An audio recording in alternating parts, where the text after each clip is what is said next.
کام سنیے کہ وہ 9 کام کیا کیا ہے۔ نمبر 1، سارے مسلمانوں کو رمضان میں دن میں صبح صادق سے لے کر غروب آفتاب تک مہینہ بھر کے روزانہ روزے رکھنے کا اہتمام کرنا ہے۔ یہ رمضان کا سب سے بڑا کام ہے۔ بولو کیا کرنا ہے؟ روزہ رکھنے کا اہتمام کرنا ہے۔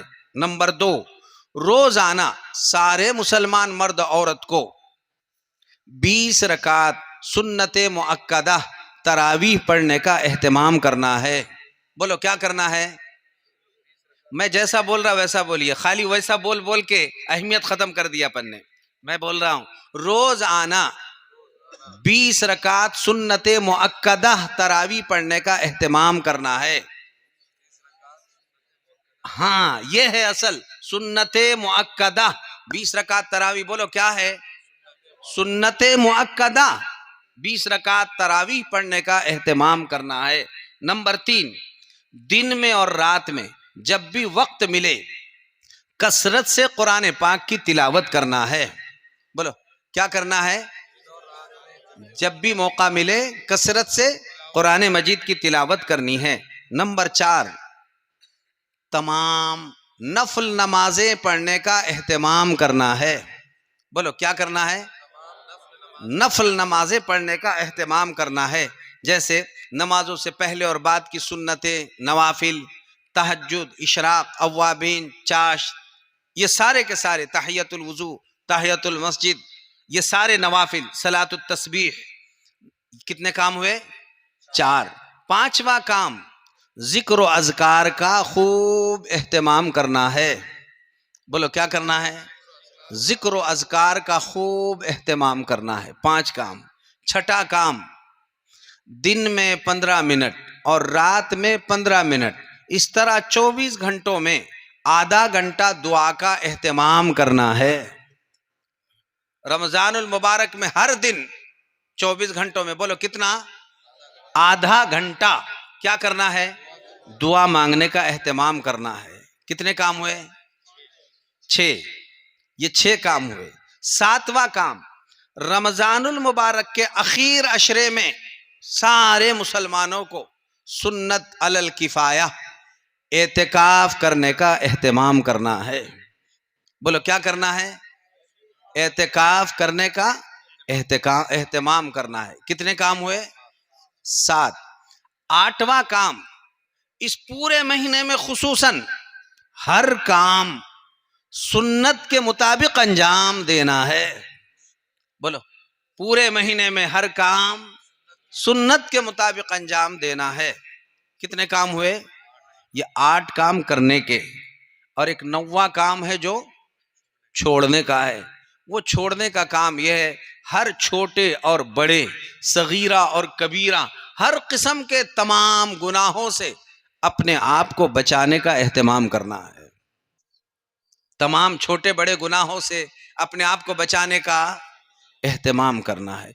پورا رمضان اگر کسی نے لکھ کر لگا دیا اپنے گھر میں، بس اس نے رمضان وصول کر لیا۔ اب اس کے لیے 9 کام اپنے زندگی میں لانے کے لیے ٹائم ٹیبل اپنا بنا لیا جائے۔ رمضان کو یوں ہی ضائع نہ کیا جائے۔ ٹائم ٹیبل، نظام الاوقات اور ہمارا نظام العمل بنا ہوا ہونا چاہیے، اور اس وقت میں وہی کام کریں جس کے لیے ہم نے جس کام کو مختص کیا، بس اس میں وہی کام انجام دینا چاہیے۔ اب اس میں سے بولو ان 9 کاموں میں نمبر 1 پہلا کام کیا ہے؟ روزہ رکھنا۔ آپ کو معلوم ہے روزہ کسے کہتے ہیں؟ روزہ صرف بھوکے رہنے کا نام نہیں ہے، روزہ نام ہے صبح صادق، بولے تو سحری کا وقت ختم ہونے سے لے کر، بولو کب سے؟ سحری کا وقت ختم ہونے سے لے کر افطار تک کھانے سے، پینے سے اور خواہش نفس سے بچنے کا نام روزہ ہے۔ کتنے چیزوں سے بچنا ہے؟ 3۔ بولو کیسے کیسے؟ کھانا، پینا اور خواہش نفس، ان 3 چیزوں سے بچنے کا نام بولو کیا ہے؟ روزہ ہے۔ اب اگر کسی نے افطار سحری کر لیا، اور سحری کر کر افطار سے پہلے جان بوجھ کر کسی نے کھایا، یا جان بوجھ کر کسی نے پانی پیا، یا جان بوجھ کر کسی مرد نے عورت سے یا عورت نے مرد سے اپنے نفس کی خواہش کی تکمیل کی، اپنے بیوی سے بھی کی، تب بھی اس کا روزہ ٹوٹا، اور روزہ ٹوٹنے کے ساتھ اب اس کی توبہ کیا ہے؟ رمضان ختم ہونے کے بعد یہ جو ہے مکمل مسلسل 2 مہینے کے روزہ رکھنا فرض ہے اب اس کے اوپر۔ ایک روزے کو کیوں توڑا؟ اس لیے کتنے رکھنا پڑیں گے بولو؟ 2 مہینے کے۔ جان بوجھ کر اگر کسی نے روزہ رکھ کر کھایا، یا جان بوجھ کر پانی پیا، یا جان بوجھ کر خواہش کی تکمیل حلال بھی اگر کیا، تب بھی اس کا روزہ ٹوٹا، اور ٹوٹنے کے بعد اسے مسلسل، سب بولو کتنے روزے رکھنے پڑیں گے؟ 2 مہینے کے 60 روزے اسے مسلسل رکھنے پڑیں گے۔ یہ اس کا کفارہ ہے، اس کے بغیر وہ معاف نہیں ہونے والا۔ خالی روزے کی قضا رکھنے سے کام چلنے والا نہیں۔ اب ہم کو روزہ رکھنا، ایک اہم بات آپ کو معلوم ہو گئی۔ اسی کے ساتھ ساتھ اب آپ بات سمجھیے، سحری۔ سحری میں عام طور پر ہمارے یہاں شہروں میں بھی، علاقوں میں بھی ایسا ہوتا ہے کہ مؤذن صاحب، امام صاحب، مسجد کا کوئی ساتھی فوراً مائک پر چلا جاتا ہے، بھائی سحری کا وقت شروع ہو رہا، ختم ہو رہا، دعا پڑھ لیجئے، زور زور سے چیختے رہتے ہیں۔ اب کوئی ضرورت نہیں بھائیو، بہت سارے موبائل آئے، اس میں الارم ہے، سب جگانے والے ہیں، اتنا بھی محنت اپنے کو کرنے کی ضرورت نہیں ہے، نہ ہماری اتنی بڑی ذمہ داری ہے۔ اچھا، بعض لوگ تو کیا کرتے ہیں، بھائی سحری کا وقت ختم ہونے کے بعد تو عجیب چل پڑا اب ایک مسئلہ، ادھر سحری کا وقت بھائیو سحری کا وقت ختم ہو گیا، نیت کر لیجئے۔ اب نیت کر لیجئے بولے تو شروع ہوتا ہے، نویتو ان اصوم غدن ان، ارے ایجاب قبول بھی اتنا نہیں کرے تھے تم نے، وہ اس کے جیسے بس چلتے رہتے ہیں۔ یہ سب واہیات ہے، ایسی نیت کہیں ثابت نہیں ہے، اچھی طرح سن لو، ثابت نہیں ہے۔ نیت دل کے ارادے کا نام ہے، اور اگر نیت کرنا ہی ہے، وہ سحری کھا رہے نا، وہ سحری خود نیت ہے۔ بولو، میں بہت ذمہ داری کے ساتھ بتا رہا ہوں، سحری کھانا خود، بولو یہی نیت ہے، خلاص ہو گئی نہیں ہے ہماری سحری۔ زبان ہلانے کی، اور زیادہ شوق ہے زبان ہلانے کا، بولو میں رمضان کا روزہ رکھ لیا، ہو گئی نیت۔ کیا کر لیا؟ عربی اور بھی اپنی نہ زبان ہے نہ اپنے کو آتا، اسی کو کسی نے تو بھی عربی میں بول دیا تو اپنا چل پڑی وہ روایت چلا رہے۔ اب ہم صرف بھائی اعلان کرنا اتنا، بھائی سحر کا وقت ختم ہو گیا، نیت کر لیجئے، اتنا اعلان کر دیں، بات ختم ہو گئی۔ اب بالکل ہم دعا پڑھانے کا معاملہ ہی ختم کر دیں گے، بولو انشاءاللہ۔ یہ جہالت ہے، ختم کرنا ضروری ہے، کوئی نہ کوئی اس پر بولنے والا چاہیے، ورنہ یہ دین میں بیجا مداخلت ہے، یہ دین کا حصہ قطعاً نہیں ہے، وہ ہماری آپ کی سہولتوں کے لیے ایسا کیا ہوا ہے۔ ہمارے علماء نے بھی جو ابھی تک اجازت دی تھی، ابھی تک معمولات نہیں تھی، گھڑی گھنٹے نہیں تھے، اٹھانے والے نہیں تھے، بول کے اب تک رعایت دی گئی، تو وہ رواج چل پڑا، تو اتنا چل پڑا کہ لوگوں نے سب کی نیندیں خراب کر کے ڈال دیے۔ آپ کے محلے میں، علاقے میں صرف آپ ہی نہیں رہتے ہیں، سب کا خیال کرنا چاہیے، بیمار بھی مجبور بھی ہے، کتنوں کی نیندیں خراب ہو رہی ہے۔ کسی بھی مسجد میں اب آپ طے کر لیجئے کہ صرف اتنا اعلان ہوگا، بھائی سحر کا وقت ختم ہو گیا، نیت کر لیجئے، ہو گیا ختم۔ اب کیسی کرے وہ تم جانے، بولو کریں گے؟ اپنے کو بھی راحت، دوسروں کو بھی راحت ہو گئی۔ یہ بات بہت سو کو ہضم نہیں ہوگی، چونکہ زمانے سے رواج چلتے آیا ہے ان کا، بعض لوگوں کو مزے بھی آتا رہا، وہ بولیں گے ہمارا طریقہ انہوں نے چھین لیا، وہ چلیں، مگر انشاءاللہ وہ چلو نہ چلو، یہ مومن آباد میں یہ بات تو طے ہو گئی، یہ علم کی حق بات ہمارے سامنے آ گئی، ہمیں تو یہ بات ثابت کرنا ہے، عمل کریں گے فائدہ ہوگا۔ دوسری بات، یعنی نیت کیا ہے روزے کی؟ میں نے روزہ، رمضان کا روزہ رکھ لیا، خلاص یہی نیت ہے۔ اس کے بعد جب افطار کا وقت آ جائے تو روزے میں افطاری کا طریقہ، بولو کام کی باتیں ہے کہ نہیں بھائی؟ روزے میں جب افطاری کی باتیں آئے، میرے آقا صلی اللہ علیہ وسلم اس وقت جو دعا پڑھتے تھے، اللہم لک صمت وعلی رزقی کا افطرت، ہو گئی دعا. حدیث میں اتنی ہی ثابت ہے. حضرت شیخ رحمۃ اللہ علیہ نے فضائل رمضان میں البتہ وہ جو پڑھاتے نا وہ ایک دعا نقل فرمائی ہے حضرت شیخ رحمۃ اللہ علیہ نے، لیکن وہ دعا کا جو ہے چونکہ لوگ لمبی لمبی باتیں وہ اس میں دیر تک پہنچنے کے عادی ہوتے تھے، پہلے ایسا منظم بیٹھنے کے طریقے نہیں ہوا کرتے تھے، تو کہیں ایسا معمول تھا وہ کسی کتاب سے نقل کرائی گئی ہے، ورنہ دعا افطار کی دعا صرف اتنی ہے. بولو اللہم لکا سمت وعلی رزقی کا افطرت، خلاص. میں ایک جگہ پڑھا رہا تھا حج کی تربیتی کیمپ میں، وہاں جلدی سے باہر روزہ کھولے تھے تو کئی منہ کو دیکھنے لگا، مل صاحب کو دعا بھی یاد نہیں ہے. ارے میں نے کہاں غلطی کیا، مجھے بعد میں پتا چلا کہ وہ دعا نہیں پڑھایا آپ نے. لو آپ سمجھ رہے ہیں، یہ تو ایسا بھی ہوتا ہے. اس لیے اللہم لکا سمت وعلی رزقی کا افطرت، خلاص. اب اس کے بعد جب افطار کرنا ہے تو کھجور سے کریں گے. ایک کھجور 3 5 7 عدد کھجور سے، یہ معدے کے لیے بھی بہت مفید ہے. اور سب سے بڑی بات ہے کچھ ہو نہ ہو اللہ کے رسول اس سے عام طور پر افطار فرمایا کرتے تھے. خلاص ہم بھی کریں گے انشاءاللہ.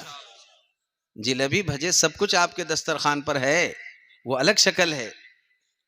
معدے خراب ہو رہے تو بھی چھوڑ رہے نہیں اس کو، اور انہیں حفاظت کر رہے تو بھی پکڑتے نہیں جلدی سے.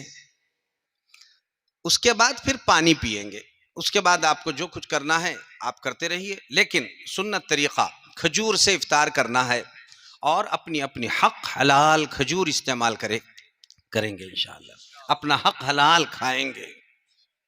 کھاتے وقت بھی ذرا اس کا افطاری کا اور سحری کا اپنا بہت زیادہ اہتمام کریں گے انشاءاللہ. کھانے پینے میں کسی کے بھی بارے میں شک کرنے کی ضرورت نہیں ہے، لیکن کوشش اسی بات کی ہوگی ہم اپنے حق حلال جو ہے کھجور سے اور روزی سے اپنی افطاری پوری کریں گے انشاءاللہ. یہ افطاری کی ترتیب آپ نے پوری کر لی. تو ایک عمل تھا روزہ رکھنے کا، لہٰذا اس طرح ہو. بہت سارے لوگ ایسے ہیں جو روزہ ہی رکھ نہیں پاتے ہیں، شوگر کی وجہ سے، بعض بیماری کی وجہ سے. ایسے لوگوں سے روزہ معاف نہیں. اگر شوگر کی وجہ سے نہیں رکھ سکتے تب بھی فدیہ دینا جائز نہیں. ان کو چاہیے کہ وہ سردی کے دنوں میں رکھیں، بارش کے دنوں میں رکھیں، چھوٹے چھوٹے دنوں میں رکھیں. ایک روزہ آج 15 دن 8 روزے رکھیں، مگر روزے کے بدلے روزے ہی رکھے اگر رکھ سکتے ہیں. لیکن اگر یقین ہو جائے اب موت تک میری طاقت لوٹ کر نہیں آنے والی ہے اور اب میں روزہ برداشت بھی نہیں کر سکتا ہوں اور یہ سب چیزیں میرے برداشت کے باہر ہے، تو ایک روزے کا فدیہ 1.25 کلو گیہوں. بولو کتنے؟ ایک مہینے کا فدیہ 55 کلو گیہوں بنتا ہے. کتنا بنتا ہے؟ 55 کلو گیہوں ایک مہینے کا فدیہ بنتا ہے. لہٰذا وہ فدیے کی ترتیبات اس طریقے سے بنائیں گے کہ وہ جن میں اتنی سخت نہیں ہے وہ اس طرح کریں. باقی جو رکھ سکتے ہیں وہ اپنے اپنے ترتیب سے روزہ ہی رکھنے کی فکر اور کوشش کرتے رہیں گے. دوسری بات 20 رکعت سنت مؤکدہ تراویح، دوسری عبادت.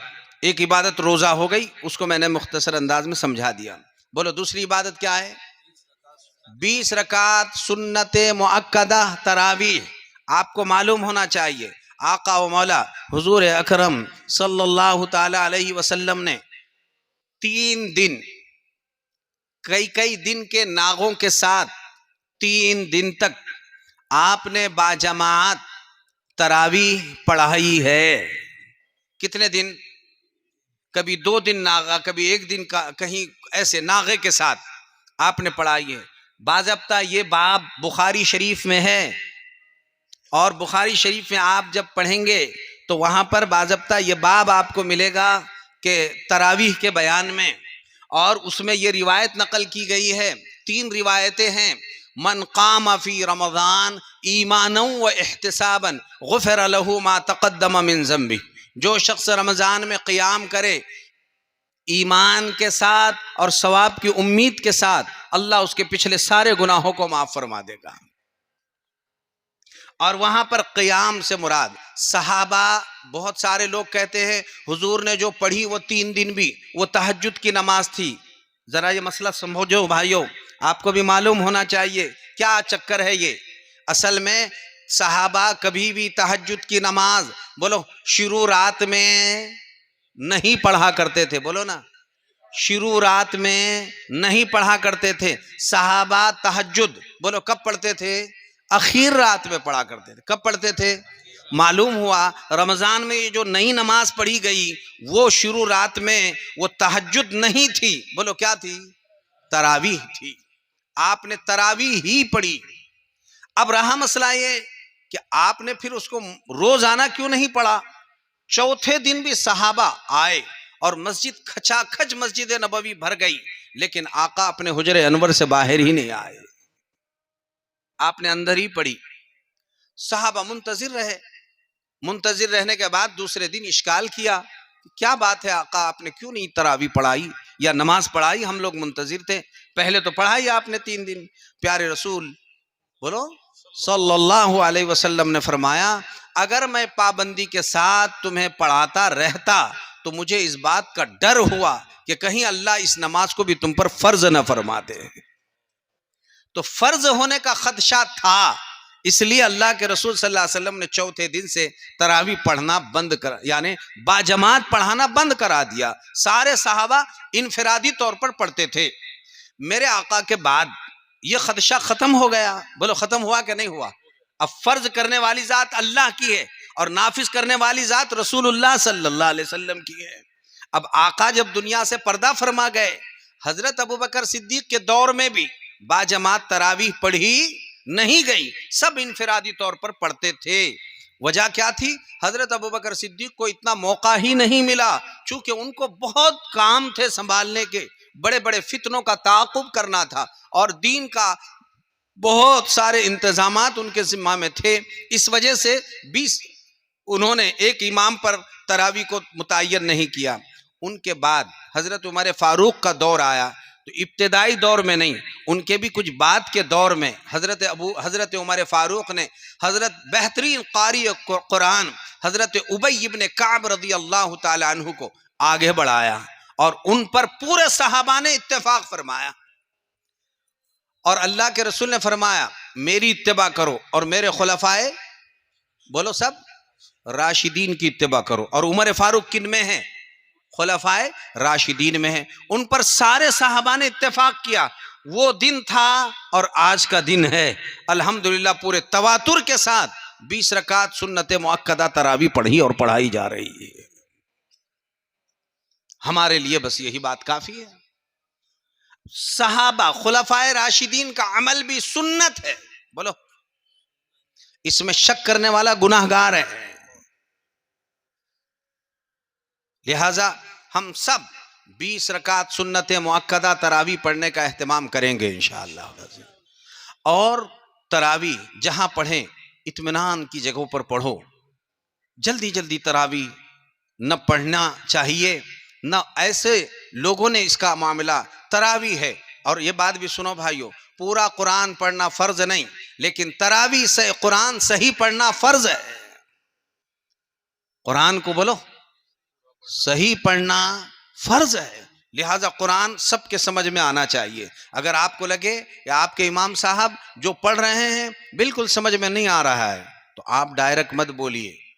آپ اپنے ذمہ دار کے پاس کہیے کہ امام صاحب کو بتا دیں کہ بہت جلدی جلدی ہو رہی ہے، میرے سمجھ میں کچھ بھی نہیں آتا ہے، تاکہ وہ ذمہ دار اپنی ذمہ داری پوری کرے.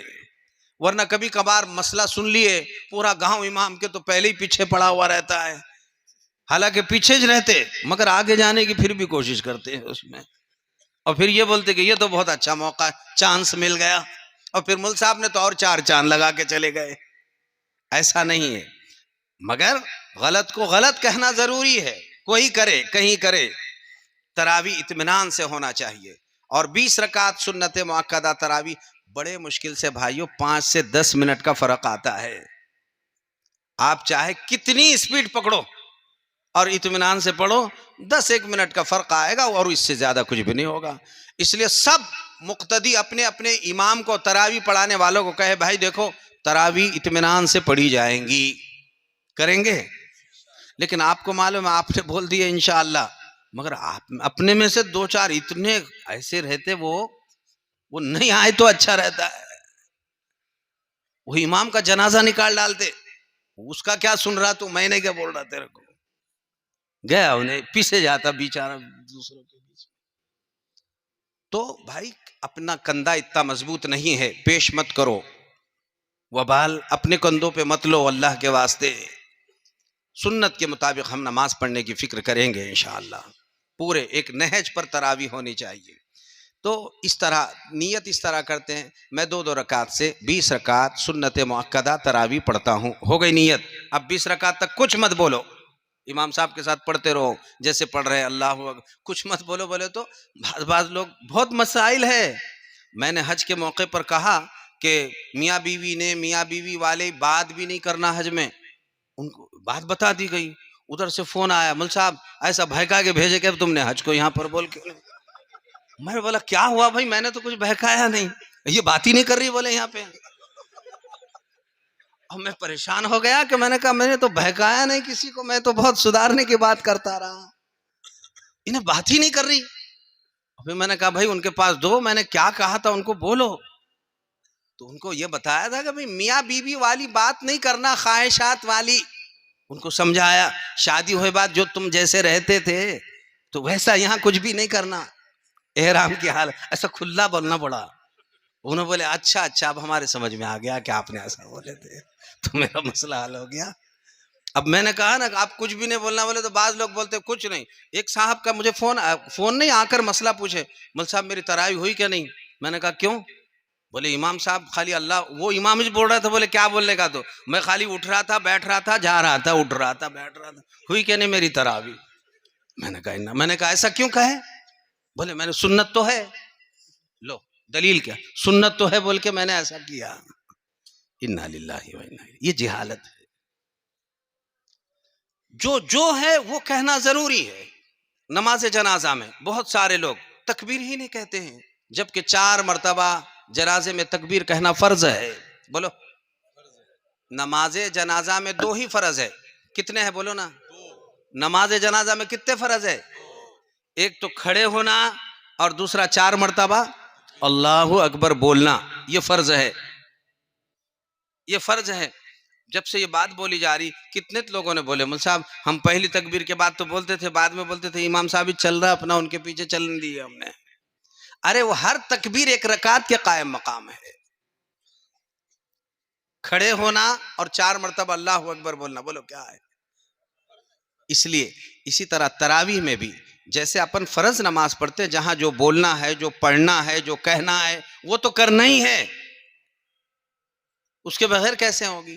آپ صرف یہ کہیے 2 رکعت سے 20 رکعت سنت مؤکدہ تراویح پڑھتے ہیں، ہر 2 رکعت پر نئی نیت کرنے کی ضرورت نہیں ہے. اب وہ نیت کافی ہے پوری نماز تراویح ختم ہونے تک. عورتوں کو بھی کہو عورتیں بھی اسی طرح پڑھیں. حفاظ کرام کی اس وقت بہت زیادہ کثرت ہو گئی ہے، تو کوشش کرنا چاہیے حافظوں کے لیے بھی ایسی شکل بنے کہ حفاظ اکرام 2-5 لوگ ان کو اگر مل جاتے ہیں، وہ کسی بھی جگہ فرض نماز تو مسجد میں پڑھے اور تراویح کسی حال میں لے کر پڑھ سکتے ہیں. ایک طریقہ یہ.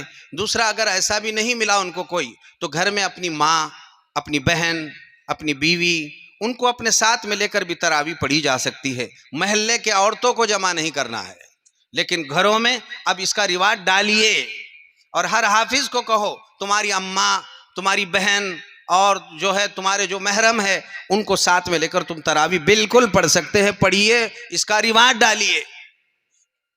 فرض نماز کہاں پڑھیں گے اور تراویح جہاں چاہے آپ پڑھ لیجئے، کوئی مسئلہ نہیں ہے. چونکہ اتنے حفاظ ہوئے ان کو راستے بھی دینا ضروری ہے.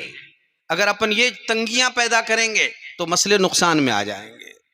اور اگر ان کو 8-10 لوگ مل جاتے ہیں تو 8-10 لوگوں کو بھی لے کر کہیں بھی تراویح پڑھ سکتے ہیں، اس میں بھی کوئی حرج کی بات نہیں ہے.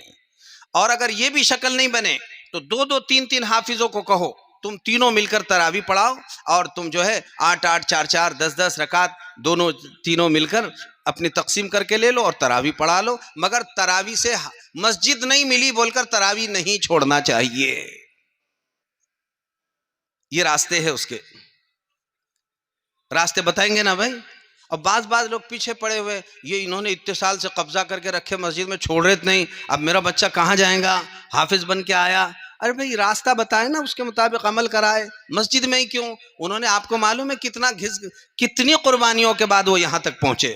غنیمت ہے 20 سال سے آپ کے مسجد میں ٹکے ہیں، ورنہ پہلی بات تو کون ٹکا رہا ہے اور کون ٹک رہا ہے آج اتنے دنوں تک؟ وہ تو کرامت کہنا پڑے گا وہ امام صاحب کی، اور ان سے زیادہ کرامت وہ ٹکانے والوں کی ہو گئی. ٹکنے سے زیادہ ٹکانے کا مسئلہ بنے ہوا ہے اس وقت.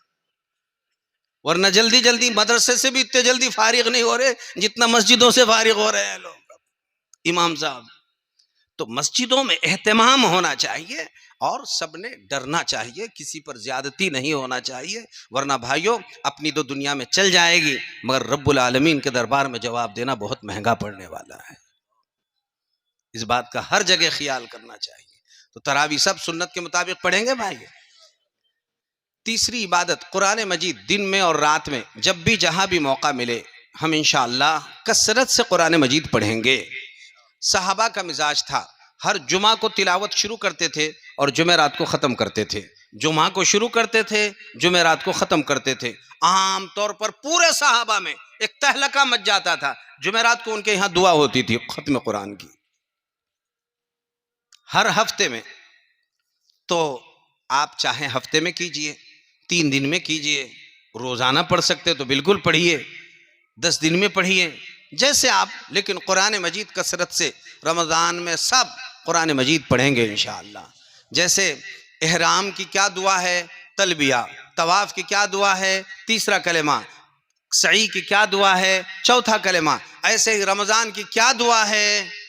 تو رمضان کا ذکر سب بولو کیا ہے؟ قرآن مجید کی تلاوت. یہ اسی کو گنگنانے کے لیے اللہ نے دیا ہے. کریں گے نا بھائی؟ یہ جو ہے 3 کام ہو گئے.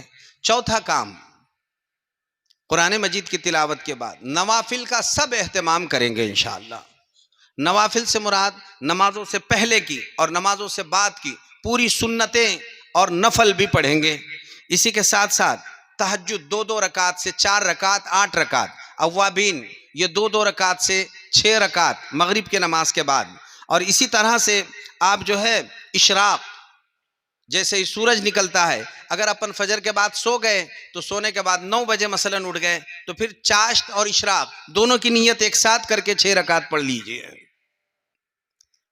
یہ سب نفل. اور پھر ہفتے میں 4 دن میں 1 مرتبہ روزانہ صلاۃ التسبیح کا بھی اہتمام کریں گے انشاءاللہ. کیوں؟ اس لیے کہ ہر نفل پر اللہ ہم کو بولو کیا اجر دے رہا ہے؟ فرض کا بدلہ دے رہا ہے. اس لیے کبھی ہماری نفل بھی انشاءاللہ نہیں چھوٹیں گی. یہ آپ کے 4 کام ہو گئے. 5واں کام ذکر و اذکار کا اہتمام. 3 تسبیحات صبح کی، 3 تسبیحات شام کی. پھر اٹھتے بیٹھتے حضرت شیخ نے فضائل رمضان میں لکھا ہے 4 کام کثرت سے کریں گے جس کے بغیر چارہ کار ہی نہیں. تو خوب کثرت سے پڑھیں گے لا الہ الا اللہ، لا الہ الا اللہ، لا الہ الا اللہ. دوسری بات استغفر اللہ، استغفر اللہ، استغفر اللہ. تیسری بات اسی کے ساتھ ساتھ دعا میں جنت کا سوال کریں گے. اور چوتھی بات جہنم سے اللہ سے پناہ مانگیں گے، چھٹکارا مانگیں گے انشاءاللہ. اور پھر روزانہ کا معمول بنائیں گے درود پاک پڑھنے کا. بھائیو لوگ اتنا اہتمام کر رہے ہیں، آج غفلت ہے ہماری. ہم انشاءاللہ 3000 سے شروع کریں گے. بولو 3000 سے 30,000 تک پڑھنے کا اہتمام کریں گے انشاءاللہ. میرے آقا پر درود پاک پڑھو اور پڑھنے کا اہتمام کرو. مسلمانوں درود پاک پڑھنے سے آپ کو پتا ہے کیا ہوتا ہے؟ آقا و مولا حضرت محمد الرسول اللہ صلی اللہ علیہ وسلم کی توجہات اس گھرانے پر پڑتی ہے جس گھرانے میں درود پاک کا اہتمام ہوتا ہے. میں نے ایک کتاب میں پڑھا توجہات کیسی ہوتی ہے، مگر بولو پڑھنے کا اہتمام کریں گے. توجہات کیسی ہوتی ہے اس کو ایک مثال سے میں آپ کو سمجھاتا ہوں. پہلے گھروں میں گوبر سے لپتے تھے اور گھر میں جو دروازے لگائے جاتے تھے مٹی کے دیوار کو، تو وہ 2 پھلیاں ہوتی تھی، وہ 2 پھلیوں کو ایسے چپکا کے، سمجھ گئے آپ؟ یہ 2 پھلیوں کو لگاتے تھے. اب اشراق کے وقت سارے بستر اٹھا کر وہ گھر کو جب جھاڑو دیتے تھے تو اب تھوڑا سا دروازہ اگر بند کر دیا جائے تو جھاڑو دینے کے بعد آپ نے دیکھا ہوگا کہ ایک لائن ایسی کھینچی چلتی ہے وہ چیر کے پاس سے. آپ کچھ بھی نہیں سمجھے ابھی بھی؟ سمجھ گئے؟ وہ دھوئیں کے جیسی ایک لائن چلتی ہے وہاں سے نکلی ہوئی. علماء نے لکھا ہے جس گھر میں مرد عورت جوان بوڑھا بوڑھی کوئی بھی میرے آقا پر ذوق سے شوق سے عظمتوں کے ساتھ محبت کے ساتھ درود پاک پڑھنے کا اہتمام کرتا ہے، اللہ کے پیارے حبیب حضرت محمد الرسول اللہ صلی اللہ علیہ وسلم کی قبر اطہر سے کروڑوں اربوں خربوں ویسی تاریں نکلی ہوئی ہے اور ہر اس گھر کے اس سینے سے جا کے جڑی ہوئی ہے جو آقا پر درود پاک کا اہتمام کر رہا ہے. بولو، جس پر آقا کی توجہات پڑ جائے اس کا بیڑا پار ہونے میں کوئی شبہ ہے بھائی؟ ہم انشاءاللہ طے کرو، اور خاص طور پر آپ عام دنوں میں کریں نہ کریں، جمعرات کا دن جیسے ہی شروع ہو جائے تو جمعرات کے دن مغرب سے جمعہ کی مغرب تک سارے معمولات کم کر کر درود پاک ہی پڑھتے رہیں گے انشاءاللہ. ہر 24 گھنٹوں میں انشاءاللہ ہزاروں مرتبہ درود پاک پڑھنے کی فکر کریں گے. بولو سچی کریں گے؟ اب میں جو بول رہا ہوں آپ پڑھیں گے تو ہاتھ اٹھا کے بولو کہ انشاءاللہ ہم بالکل کریں گے. کون پڑھے گا؟ اللہ تعالیٰ قبول فرما لے. میرے آقا کتنے خوش ہو جائیں گے اگر درود پاک کا اہتمام کیا جائے. یہ تو ذکر و اذکار کا اہتمام. اور چھٹی چیز، چھٹا عمل، دعاؤں کا خوب بولو اہتمام کریں گے. روڑے دھورے ہی نہیں لوگ آج کل. رمضان میں تو بھائیو کم سے کم اللہ سے مانگنے کی فکر کریں گے، رونے دھونے کا مزاج بنائیں گے. رو رو کر حدیث پاک میں ہے کہ ہر مسلمان کی افطار کے وقت تو ایک دعا ضرور قبول ہوتی ہے. اور اللہ فرشتوں سے کہتے ہیں فرشتوں سب اپنی اپنی عبادت چھوڑ دو. کوئی رکوع میں ہے، کوئی سجدے میں ہے، کوئی قاعدے میں ہے، کوئی قیام میں ہے. اللہ کہتے ہیں فرشتوں سب تم اپنی عبادت چھوڑ دو. اور حضرت احمد صلی اللہ تعالی علیہ وسلم کی امت دعا مانگ رہی ہے، ان کے پیچھے بیٹھو. وہ جب دعا مانگ رہا ہے تمہاری ڈیوٹی صرف اس کے دعا پر آمین آمین کہنا ہے. آپ دعا کرنے والے ہوتے ہیں اور بولو نا آپ کی دعا پر آمین کہنے والا فرشتہ ہوتا ہے. کریں گے دعائیں کریں گے. اصل میں اپنے کو سب سے سب لینا آیا، اسی لیے بھکاری ہو گئے. ہم کو صرف اللہ سے لینا نہیں آ رہا ہے.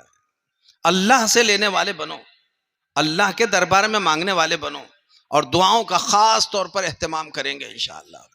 کریں گے بھائی، خوب اللہ سے مانگیں گے.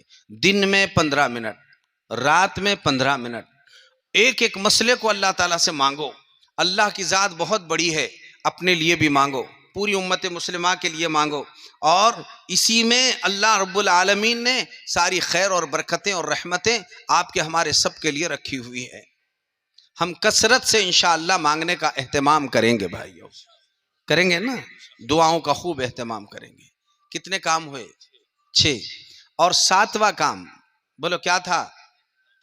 اخیر عشرے میں اعتکاف. اخیر عشرے میں 10 دن اعتکاف کرنا ہر مسجد پر سنت مؤکدہ علی الکفایہ ہے. ایک قول یہی ہے. بعض نے کہا ہر محلے میں کافی، لیکن صحیح بات یہی ہے ہر مسجد میں ایک معتکف ہونا چاہیے کم از کم. لیکن بھائیو پیارے رسول نے 10 سال ہجرت کے بعد کبھی بھی قضا نہیں فرمایا اعتکاف میں.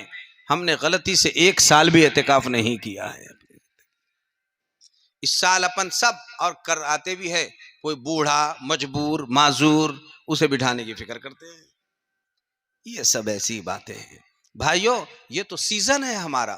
عورتیں اپنے اپنے گھروں میں اعتکاف کریں گی. عورتوں کے اعتکاف کا طریقہ یہ ہے کہ جتنی جگہ ان کو لیٹنے کے لیے بیٹھنے کے لیے لگتی ہے بس اتنی ہی اس کی مسجد ہے، وہیں وہ بیٹھی رہے اور 10 دن اعتکاف کی نیت کرے، نویت سنت الاعتکاف، اور وہاں پر بیٹھ جائیں اور 10 دن اعتکاف عورتیں وہاں کریں. مرد حضرات مسجد میں انشاءاللہ 10 دن کا شرعی اعتکاف کرنے کا ہر مسجد میں فکر کریں گے انشاءاللہ. بولو کریں گے. ابھی سے ترتیب بناؤ, 2 5 لوگ ایک ایک مسجد میں اعتکاف میں رہیں گے انشاءاللہ. ایک ایک مسجد میں 2 5 لوگوں کی ترتیبات بناؤ. میرے رسول کی یہ سنت زندہ کرو بھائیو. آقا کی یہ سنت مٹ رہی ہے, لوگ اس کی طرف کوئی دھیان توجہ فکر نہیں کر رہے ہیں. آقا کا دیکھ کر ساری امہات المؤمنین ازواج مطہرات بھی اعتکاف کے لیے اپنی اپنی خیمیں لگایا کرتی تھی. ہم ضرور فکر کریں گے انشاءاللہ اس کی. یہ کتنے کام ہوئے؟ 7 کام ہوئے. کریں گے نا بھائی؟ اور اسی کے ساتھ ساتھ 8واں کام, ہر کام سنت کے مطابق ادا کریں گے. سنت کسے کہتے ہیں؟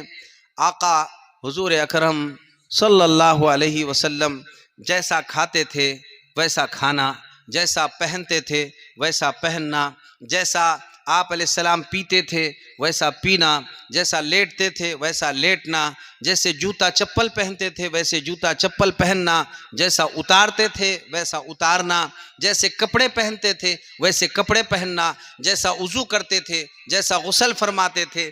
جو کام پیارے نبی نے جیسا کیا وہ کام ویسا کرنے کا نام سب بولو کیا ہے؟ سنت ہے. یہ سنت ہے. سنتوں پر عمل کریں. اس کے لیے اسوہ رسول اکرم صلی اللہ علیہ وسلم, پیارے رسول صلی اللہ علیہ وسلم کی سنتیں, ان کتابوں کا مطالعہ کیا جائے. اس میں وہ ساری کے ساری باتیں آپ کو ملیں گی. اور مسنون دعائیں پڑھنے کا خوب اہتمام کریں گے انشاءاللہ. یہ 7 8 کام کرنے کے تھے, اور ایک 9واں کام چھوڑنے کا ہے. بولو وہ کیا ہے؟ گناہ. ہر چھوٹے اور بڑے گناہوں کو چھوڑنے کی فکر کرو بھائیو. اللہ نے قرآن میں فرمایا ہے تم پر روزے فرض کیے گئے جیسا پہلے لوگوں پر فرض کیے گئے. لعلکم تتقون, یہ اس لیے فرض کیے گئے تاکہ تم کیا بنو؟ متقی بنو. بولو کیا بنو؟ اگر متقی بننا ہے, نمازوں سے متقی نہیں بنتے ہیں, صدقہ خیرات سے نہیں, تسبیح تلاوت سے متقی نہیں بنتے ہیں. متقی بنتے ہیں گناہوں کو چھوڑنے سے. بولو کس سے؟ اب گناہوں کی چھوڑنے کی مشق کرو, جو جہاں جس گناہ میں مبتلا ہے. اور بات یہ ہے اپن سب سارے گناہ میں مبتلا نہیں ہے. 2 5 گناہ ہوتے ہیں جس کی عادت لگی ہوئی رہتی ہے. تو ہم یہ طے کر لیں کہ انشاءاللہ یہ پورا مہینہ بھر, خاص طور پر حضرت نے لکھا ہے کتاب میں کہ جو شخص 40 دن تک گناہ کو چھوڑنے کی عادت ڈال لے, اغلب یہ ہے کہ اللہ موت تک اس سے گناہ چھڑا دیں گے. ابھی تقریباً یہ 5 7 دن, رمضان کے بعد 2 5 دن, اور رمضان کا پورا مہینہ. ابھی سے مشق شروع کر دو. جو جس گناہ میں مبتلا ہے, ایمان ہے, اللہ اس سے وہ گناہ چھڑا دیں گے. بعض لوگ شراب میں مبتلا ہے, ہم طے کر لے اب شراب, نشہ, گانجا بالکل اس کو ہاتھ بھی نہیں لگائیں گے. بعض لوگ جو ہے غیبتوں میں مبتلا ہے, غیبتیں چھوڑ دیں گے. بعض لوگ بد نگاہی میں مبتلا ہے, زناکاری میں مبتلا ہے, جھوٹ بولنے میں مبتلا ہے, سود بیاج بٹوں کے کاروبار میں مبتلا ہے. اب یہ طے کر لیں رمضان المبارک آ رہا ہے, ہم کو بالکل ان سارے گناہوں کو چھوڑنا ہے انشاءاللہ. آپ کا یہ عزم اور آپ کا یہ ارادہ انشاءاللہ آپ سے ہمیشہ کے لیے گناہوں کو چھڑا دے گا. چھوڑنے کی فکر کریں گے بھائی. اسی لیے کہا گیا خل الذنوب کلھا صغیرھا و کبیرھا ذاک التقی, سارے گناہوں کو چھوڑو, چھوٹا ہو یا بڑا, اسی کا نام تقوی ہے. اور ایک بات سنو, ہر نیکی کرنا ہر مسلمان کے لیے ضروری نہیں ہے. بولو نا, میرے جملے دہراؤ. ہر نیکی کرنا ہر مسلمان کے لیے بولو ضروری نہیں ہے. 4 نیکیاں کم ہوئی چلے گا. ہر نیکی ہر مسلمان کے لیے بولو کرنا ضروری نہیں ہے. لیکن ہر گناہ چھوڑنا ہر مسلمان کے لیے بولو ضروری ہے. 4 نیکیاں کم ہوئی تو چلے گا, مگر اس کے مقابلے میں 1 گناہ نہیں ہونا چاہیے. رمضان اتنا مبارک مہینہ اللہ رب العالمین دے رہا ہے, پھر بھی کوئی قدر نہ کرے. تو اب آخری بات ختم ہو رہی ہے بات, اس کو سن لیجئے. اس حدیث پر پیارے رسول صلی اللہ علیہ وسلم منبر رسول پر آپ پہلا قدم آپ نے رکھا, فرمایا آمین. دوسرا رکھا, فرمایا آمین. تیسرا رکھا, فرمایا آمین. صحابہ نے پوچھا اللہ کے نبی آپ کی یہ عادت تو نہیں ہے آمین آمین کہتے ہوئے چڑھنے کی، خلاف معمول آپ نے آمین کیسے فرمایا؟ تو اس وقت پیارے رسول صلی اللہ علیہ وسلم نے جو بات ارشاد فرمائی وہ یہ تھی، آقا نے ارشاد فرمایا دراصل میں جب چڑھ رہا تھا تو جبرائیل آئے، اور میں نے جب پہلے سیڑھی پر قدم رکھا تو جبرائیل علیہ السلام نے اس وقت یہ بات ارشاد فرمائی، اللہ تعالیٰ ہلاک اور برباد فرما دے اس شخص کو جو رمضان کا مہینہ پائے اور پھر بھی اعمال کر کر اور گناہوں کو چھوڑ کر اپنی مغفرت نہ کرا لے۔ تو میں میرے امت کو کانٹے چبھنا بھی برداشت نہیں کرتا، لیکن جو رمضان کی قدر نہیں کر رہا ہے تو میرے دل نے بھی چاہا اللہ وہ اسی لائق ہے کہ وہ ہلاک برباد ہو جائے، اس لیے میں نے ان کے بد دعا پر بولو کیا کہا؟ آمین کہا۔ اللہ ہم سب کی حفاظت فرما لے بھائیو۔ یہ میرے آپ کے جیسا کوئی انسان دعا کرنے والا، بد دعا کرنے والا اور عام انسان اس پر آمین بولنے والا نہیں ہے بھائیو۔ ہماری تو عجیب و غریب کچھ کام کر کے لے لو، کام بن جائے گا بھائیو۔ یہ بڑے بڑے لوگ بڑے بڑے کام کر رہے ہیں، اور آخر میں ایک بات یہ ہے، ہم اپنے علماء اکرام سے جڑے رہو، جٹے رہو اور حق بات کو سنو اور اس پر عمل کی مضبوطی کے ساتھ فکر کرتے رہو۔ اور اس وقت کا سکہ رائج الوقت دعوت و تبلیغ کی مبارک محنت اللہ نے پورے دنیا میں چلائی ہے۔ آپ اپنے اپنے علاقوں میں اس سے مانوس رہیے، جڑے رہیے، جٹے رہیے، اس کے تقاضوں کو پورا کرتے رہیے۔ کچھ نہیں، محبت سے دیکھ کر دعائیں دیتے رہو بھائیو۔ عملاً سارے کام سب کر نہیں سکتے، لیکن ان میں شریک ضرور ہو سکتے ہیں بھائیو۔ اور اس کا طریقہ یہ ہے کہ اپن اگر عملاً شریک نہیں ہوتے ہیں تو الگ بات ہے، ہو سکتے ہیں تو ہونا چاہیے، دعا کر اگر تعاون کر سکتے ہیں تعاون کرنا چاہیے، وہ بھی نہیں ہو سکتا ہے تو بولو دعا تو کر سکتے کہ نہیں؟ اے اللہ میرے سے تو نہیں ہو رہا، جو کر رہے ان کی مدد فرما، بولو بول سکتے کہ نہیں؟ کیا ہماری زبان گھس رہی ہے ایسا بولے تو؟ آپ اس میں شریک ہو گئے کام میں، یہ دو جملے بولنے کی برکت سے۔ کوئی مکتب پڑھا رہا ہے، ٹھیک ہے آپ مکتب میں بیٹھنا نہیں ہے، پیسے نہیں دینا ہے، اے اللہ یہ مکتب کو آباد فرما، یہ بیچارہ بہت محنت کر رہا ہے، کچھ گیا اپنا بھائی؟ کوئی مدرسے کا کام ہو رہا ہے، کوئی خانقاہ کا کام ہو رہا ہے، کوئی علماء کرام کے بیانات ہو رہے ہیں، کوئی بھی ہو رہا ہے، ہمیں بولنا چاہیے اللہ میرے سے تو نہیں ہو رہا ہے، یہ کم سے کم کر رہے ہیں اللہ تو ان کو آباد رکھ، مدد فرما، نصرت فرما۔ بولو بھائی اتنا بول سکتے کہ نہیں؟ آپ بھی وہ کرنے والے کے برابر شمار ہو جائیں گے۔ اسی لیے کہا سب کام سب کر نہیں سکتے، لیکن تعاون تو بہرحال سب کا کر سکتے ہیں، کہیں دعا کے ذریعے، کہیں مال کے ذریعے اور کہیں عملاً شریک ہونے کے ذریعے سے۔ تو یہ ساری مبارک محنتوں میں ہم حصے دار بنیں گے انشاءاللہ، ہر جگہ بنیں گے، ہر ایک کے بنیں گے۔ کام کرو بھائیو، وقت ہے، اور ہماری مثال تو ایسی ہے، یہ سارے کام کرنے والے کام کرتے رہتے ہیں، ہم سے پہلی بات ہوتا جاتا کچھ بھی نہیں ہے۔ اصحاب کہف کا کتا، بولو کس کا؟ اصحاب کہف، اور ان کے پاس جو کتا تھا یہ چند نوجوان تھے، انہم فتیتن آمنوا بربہم وزدناہم ہدا، چند نوجوان تھے جو اپنے ایمان کو بچانے کے خاطر ایک جگہ آ کر جمع ہو گئے تھے۔ وہ جب جمع ہو کر غار میں چھپنے کے لیے جا رہے تھے ایمان کی حفاظت کے لیے، تو ایک کتا ان کے پیچھے پیچھے چلا، سب بولو کیا؟ کتا چلا۔ اب یہ غار میں گئے، یہ سو گئے، لیکن اسی کے دہلیز پر اپنا سر ٹیک کر وہ کتا بھی وہیں لیٹا رہا۔ علماء نے، مفسرین نے لکھا ہے یہ کتا ہے، لیکن جنت میں سارے انسان جائیں گے اور چند ہی جانور جانے والے ہیں، ان میں اصحاب کہف کا کتا بھی جنت میں جانے والا ہے۔ کہا گیا بھائی کتے نے کیا کام کرا؟ کرا کچھ نہیں، مگر وہ اچھے لوگ تھے، خالی اچھوں کے پیچھے پیچھے چلا، اللہ کو ان کے پیچھے چلنے کی عادت اتنی پسند آئی کہ جنت میں جانور تو نہیں جائیں گے، کہتے اس کتے کو اللہ داخل ہوتے وقت انسانی شکل بنا کر جنت میں داخل فرماتے۔ ہم سے کچھ ہوتا جاتا تو نہیں، آتا جاتا نہیں بھائیوں، کچھ اچھا کر رہے ہیں ان کے پیچھے پیچھے چلو، کیا بعید ہے انہی کی برکت سے اللہ ہم کو بھی ساتھ میں داخل فرماتے۔ محنت کا موقع ہے، کام کر کے لیجیے، جو کر رہے ان کی حوصلہ افزائی، ان کی ہمت افزائی اور باہم تعاون کی فکریں کریں. اللہ تعالیٰ اپنے فضل سے جو کچھ کہا گیا، سنا گیا، بکھری ہوئی باتیں، بے جوڑ باتیں ہوئی، ان سب کو شرف قبولیت عطا فرمائے. اور آنے والا رمضان ایک ایک لمحہ اللہ ہم سب کو بھرپور اصول کرنے کی توفیق عطا فرما دے. وآخر دعوانا ان الحمد للہ رب العالمین.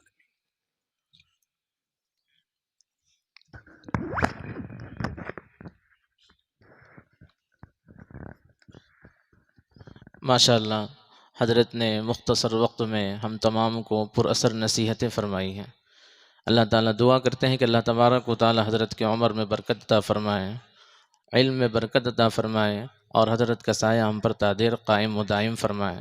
ہمارے علاقے کے لیے بڑی شادمانی اور مسرت کا مقام ہے کہ ہمارے علاقے کے 7 طلباء مدارس سے فارغ ہو چکے ہیں، 2 علماء فارغ ہو چکے ہیں، اور 5 حفاظ کرام ہیں جنہوں نے اپنے سینے میں قرآن کریم کو محفوظ کر لیا ہے. انشاءاللہ حضرت کے ہاتھوں سے ان کی گل پوشی ہوگی، اور ایک صاحب نے ان کے لیے کپڑوں اور رومال ان کی خدمت میں ہدیہ ان کے لیے دیا ہے. ہم سب سے پہلے ہیں مولانا اشرف صاحب ابن مولانا رمضان صاحب مرحوم، وہ آئے. مولانا شہباز صاحب ابن کلیم صاحب، حافظ عبد القوی ابن عبد الحفیظ مرحوم، حافظ انیس ابن عبد العلیم مرحوم، حافظ ایان ابن عمران، حافظ لقمان ابن یوسف، حافظ اشہد ابن سعید. تمام حفاظ کرام اسٹیج پر تشریف لائیں.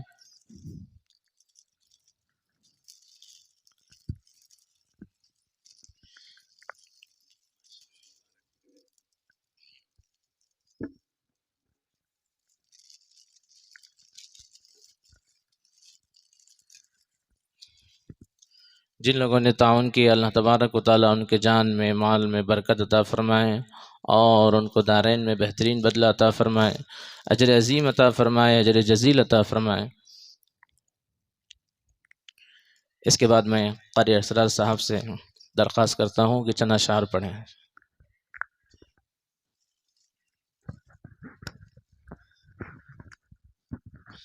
السلام علیکم ورحمۃ اللہ وبرکاتہ.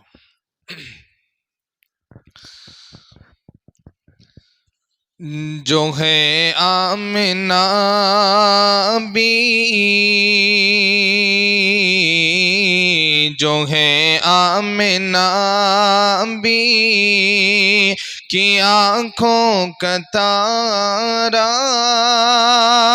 وہ نبیوں کو بن کر امام آ رہا ہے.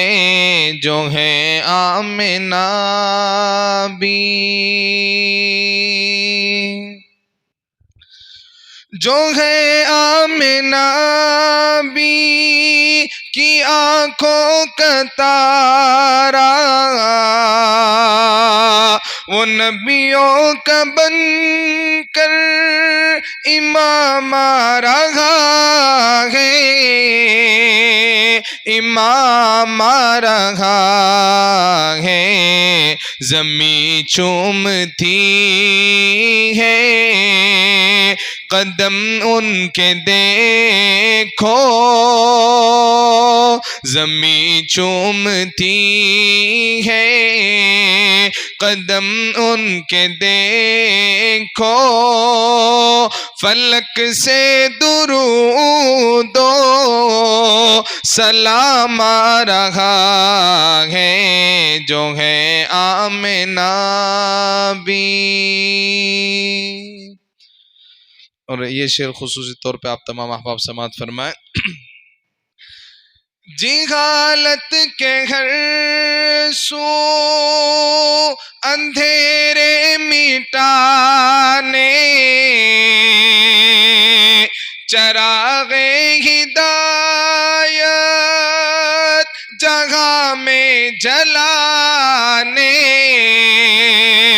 جہاں میں جلانے، ہر ایک فرد کو جا میں وحدت پلانے، ہر ایک فرد کو جا میں وحدت پلانے، خدا کا وہ لے کر کلام آ رہا ہے، زمین چومتی ہے قدم ان کے دیکھو، فلک سے درود و سلام آ رہا ہے۔ اور اخیر سے سماعت فرمائے،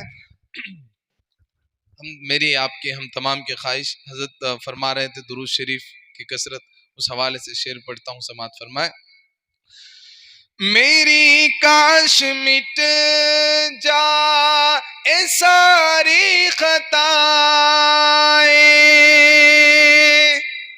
نبی اپنے ہاتھوں سے کوثر پلائے، نبی اپنے ہاتھوں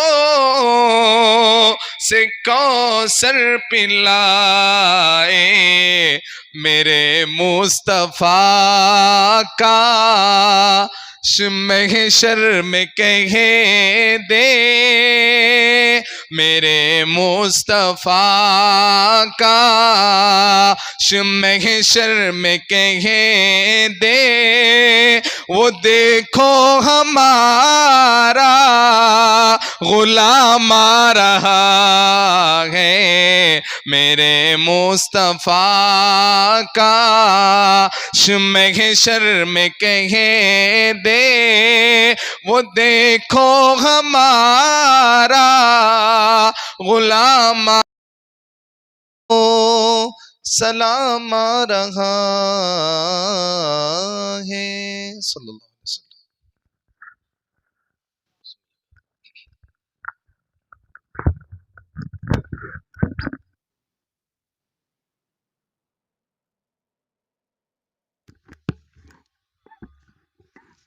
بہت سے احباب نے عشاء کی نماز نہیں پڑھی ہے، تو فرید مسجد میں عشاء کی نماز ہوگی، وہ احباب وہاں پر جا کر باجماعت نماز پڑھ لیں اور ضرور پڑھنے کا اہتمام فرمائیں۔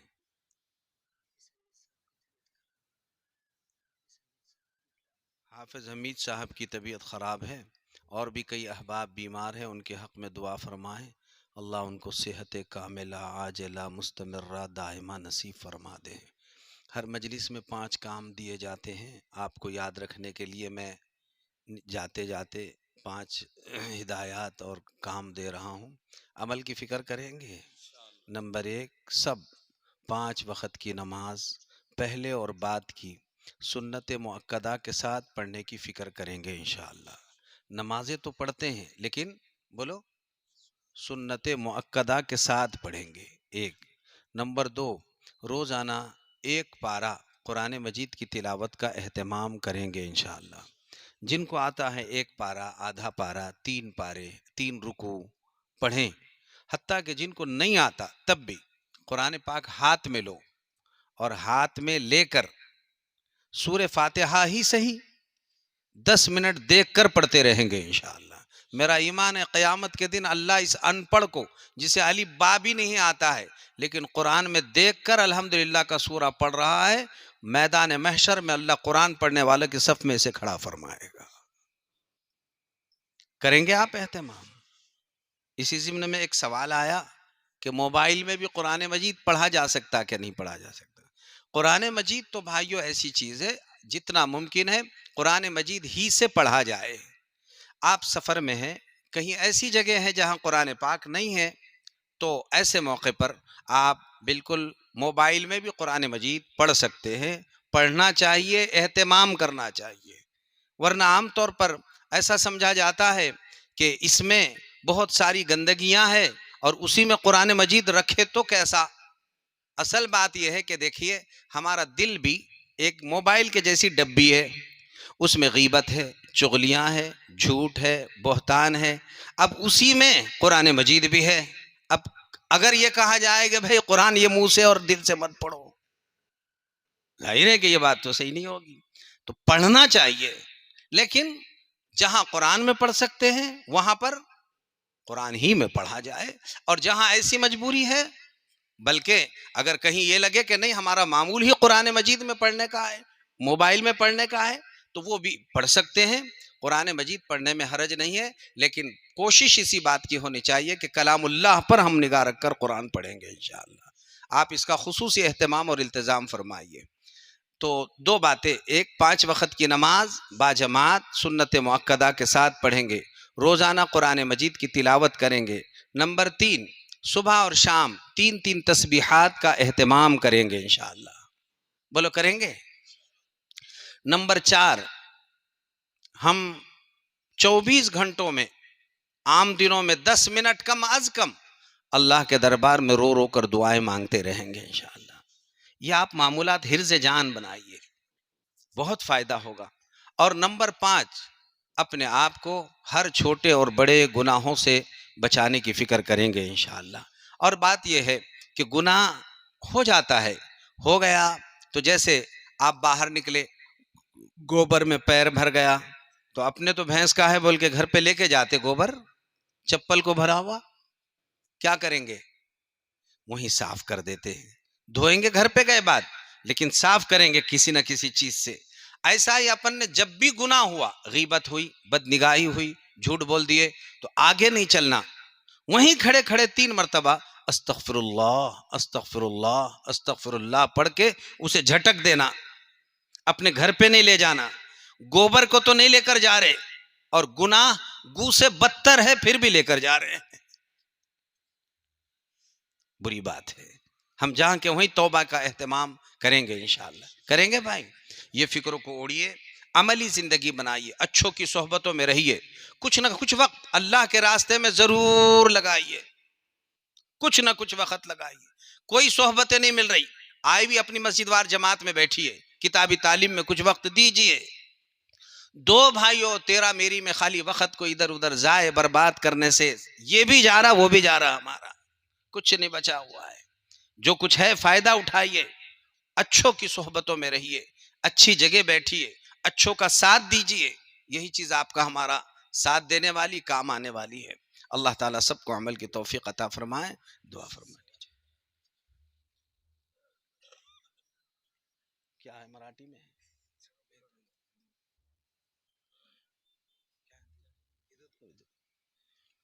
چلو ہندی میں ہے. کیا ہے؟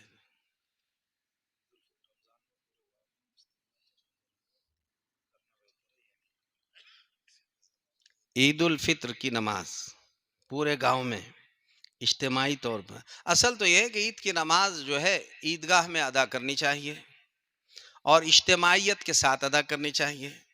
اور جہاں بڑا مجمع ہوتا ہے، بڑے مجمع میں عید کی نماز ادا کرنی چاہیے. لہٰذا بڑا مجمع آپ کا جہاں پڑھتا ہے عید کی نماز، آپ وہاں شریک ہوئیے اور ضرور ہوئیے.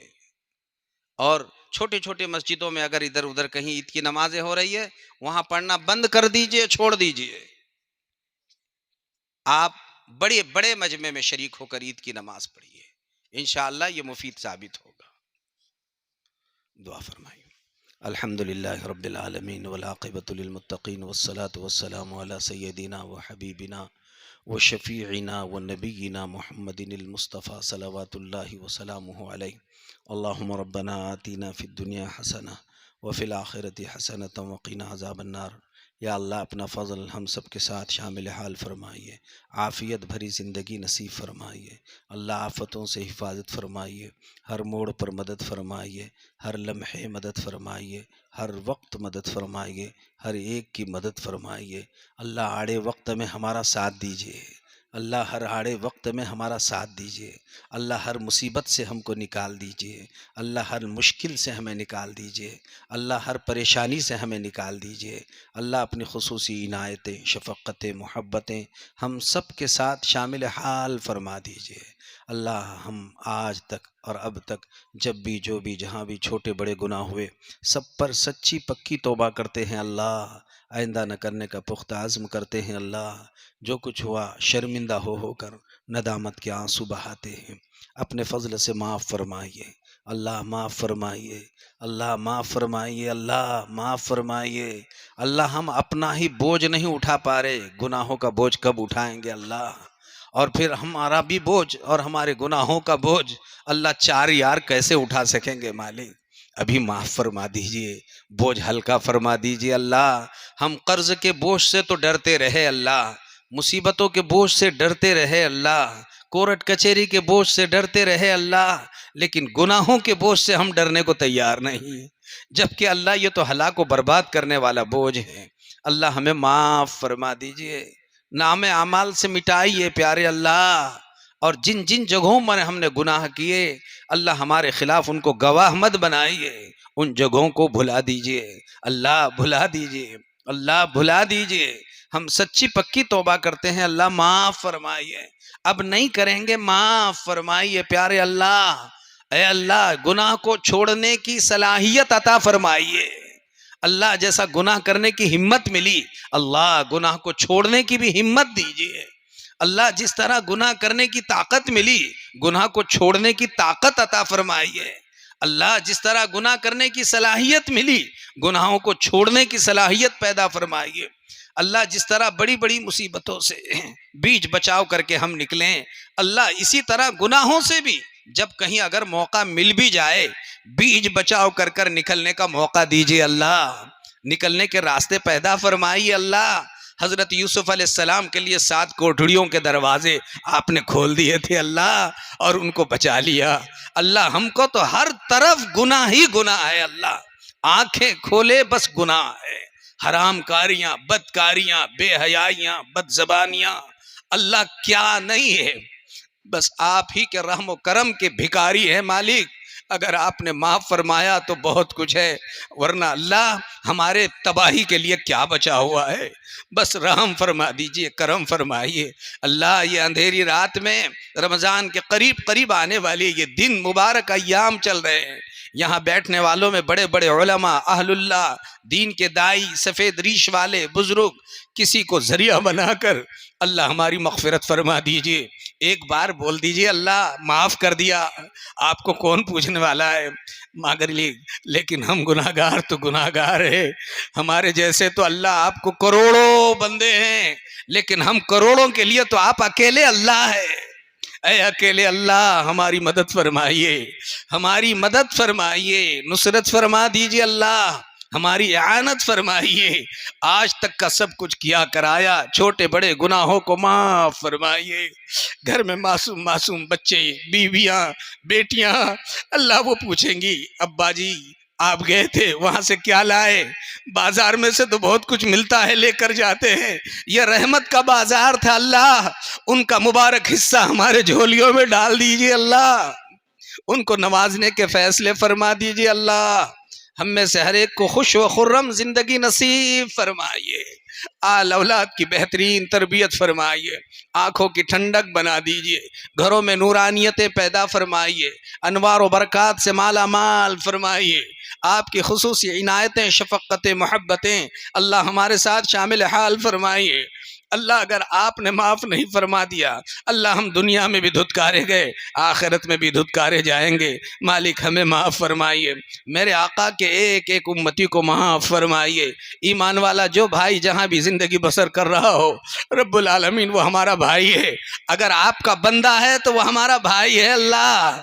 اس کے جان کی حفاظت فرمائیے، مال کی حفاظت فرمائیے، عزت آبرو کی حفاظت فرمائیے اللہ، عزت آبرو کی حفاظت حفاظت فرمائیے، اللہ عزت آبرو کی حفاظت فرمائیے، اللہ اب تو ہمیں گردنیں بھی جھکانی پڑ رہی ہے، اللہ شرمندگیوں کی انتہا ہو گئی، اے مدد کرنے والے مالک ہم آپ کے نصرتوں کے محتاج ہیں، آپ کے مددوں کے محتاج ہے، اے بدر میں مدد کرنے والے اللہ، اے حنین میں مدد کرنے والے اللہ، اے احزاب میں مدد کرنے والے اللہ، اے فتح مکہ میں مدد کرنے والے اللہ، اے احزاب میں مدد کرنے والے اللہ، اے صلح حدیبیہ میں مدد کرنے والے اللہ، اللہ ہماری مدد فرما لیجیے اللہ، ہم مددوں کے محتاج بن چکے ہیں اللہ، بس آپ ہی اپنا کوئی کرشمہ بتا دیجیے اللہ، قدرت کا کرشمہ بتا دیجیے اللہ، ہم اگر کسی مصیبت میں گرفتار ہو جائے ایسے آڑے وقت میں جیسے بدر میں آپ نے فرشتے اتارے تھے،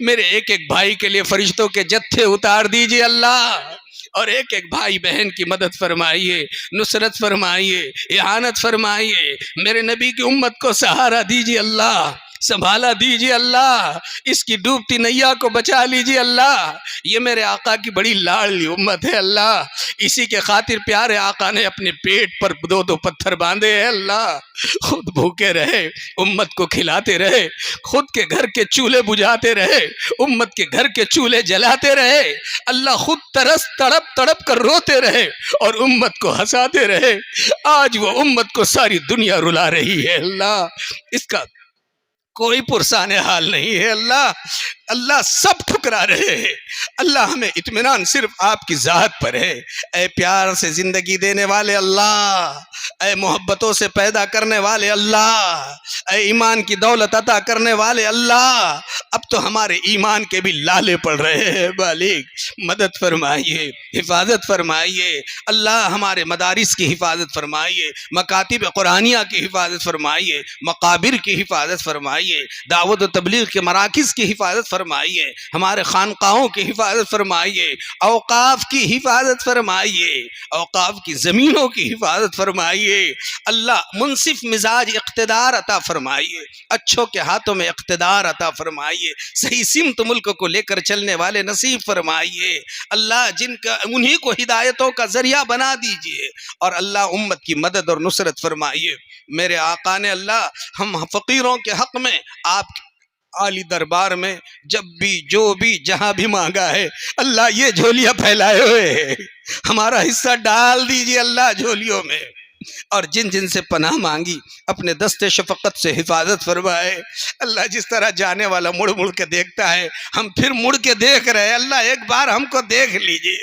اور محبت کی نگاہ ڈال کر کہیے رونے والوں جاؤ تمہیں ہنسا دیا جانے والا ہے، ہماری قسمتیں بدل دیجئے، اللہ آپ کے لیے کوئی مشکل نہیں ہے، اگر آپ نے ہم کو بدحال لکھ بھی دیا ہے، اے اللہ اگر بدقسمت لکھ بھی دیا ہے، ہمیں اور ستائے جانے والے لکھ بھی دیا ہے، اے لوح و قلم کے بادشاہ تختی تو آپ ہی کے ہاتھ میں ہے، قلم آپ کے ہاتھ میں ہے، اور آپ کی شان یمحو اللہ ما یشاء و یثبت، جو چاہے مٹانے پر آپ ہی قادر ہے اور جو چاہے لکھنے پر بھی آپ ہی قادر ہے، اے اللہ ہماری بدقسمتی کو نیک بختی میں تبدیل فرما دیجئے، بدحالی کو خوشحالی میں تبدیل فرما دیجئے، مصیبتوں کو اللہ نیک نامی میں تبدیل فرما دیجئے، اللہ ہمیں عزتوں کی نیلام ہونے سے حفاظت فرمائیے، بدنام ہونے سے حفاظت فرمائیے، ذلیل ہونے سے حفاظت فرمائیے، رسوا ہونے سے حفاظت فرمائیے، اللہ ہمارے ملک میں امن و امان قائم فرمائیے، شانتی قائم فرمائیے، اللہ محبت مودت تقسیم فرمائیے، اللہ سارے ہمارے برادر وطن کی اللہ غلط فہمیوں کو دور فرما دیجئے اور سب میں محبت تقسیم فرمائیے، میرے آقا کی برکتوں سے اللہ پورے عالم میں امن و امان کی اور ہدایت کی ہواؤں کو چلا دیجئے، ہدایت و عام اور تام فرمائیے، آنے والے رمضان المبارک کو اللہ آپ ہی کا ہو کر ہم سب کو پورا وصول کرنے کی توفیق عطا فرمائیے، کسی جگہ سے کوئی غم کی خبر ملنے سے سننے سے غم میں مبتلا ہونے سے آپ کو آپ کی قدرت کا واسطہ اللہ ساری امت کی حفاظت فرمائیے، امن و امان کی ہوائیں چلائیے، اللہ حفاظت کی ہوائیں چلائیے، اور پیارے آقا کی برکتوں سے ہماری دعاؤں کو قبول و مقبول فرمائیے۔ جزا اللہ عنا محمد ما هو اہلہ صلی اللہ تعالی علیہ وسلم، سبحان ربک رب العزت عما یصفون وسلام علی المرسلین والحمد للہ رب العالمین۔